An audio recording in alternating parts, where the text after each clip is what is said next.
ন্যায়ের প্রতীক সে ভাস্কর্য সরালাম, আমাদের বিচার ব্যবস্থা কি তারা মেনে নেবে? হেফাজত তাইলে কেন আমাদের পাঠ্যপুস্তকে হাত দেওয়া হচ্ছে? কেন আমাদের বিচারালয়ের সামনে ভাস্কর্য সরানোর দাবি তোলা হচ্ছে? আমাদের প্রধানমন্ত্রী এমনি অনেক জনপ্রিয়, সবাই ওনাকে ভোট দিব। কারো কয়টা ভোটের জন্য কারোর কাছে মাথা নত করার প্রয়োজন নাই। আপনি কি মনে করেন উনি নিশ্চিত হতে পেরেছেন এবং এই ভাস্কর্য সরিয়ে ভোট নিশ্চিত হবে? উনি যেভাবে উন্নতি করে যাচ্ছেন, সবার এটার উপর নজর আছে, সবাই এমনি ভোট দিবে ওনাকে। এখানে হেফাজত বা গুটি কয়েক মানুষের ভোটের কোনো প্রয়োজন নাই। আর তারা ভোট দিবে এটার গ্যারেন্টি আছে?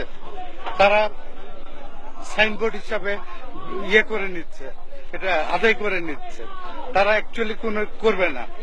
কেন আমরা তাদের কাছে ছোট হব, আর কেন তাদের কাছে আমাদের নীতি চরিত্র বিক্রি করবো? আমরা তো বারবার বলছি ইনক্লুসিভনেস এর কথা, যে সবাই মিলে সকলে মিলে একটা রাষ্ট্র, এবং সকলে মিলে যদি রাষ্ট্র হয়, একটা গোষ্ঠীর অনুভূতির প্রতি আপনি শ্রদ্ধা জানালেন, আমাদের অনুভূতির প্রতি শ্রদ্ধা কেন জানালেন না? সেটাই আজকে তো এটা প্রমাণ করে। আপনারা সাংবাদিকরা মানে তো জনগণের প্রতিনিধি, এটা থেকে বিরাট প্রমাণ হয় যে দেশ মানুষ কিসের পক্ষে কোন পক্ষে।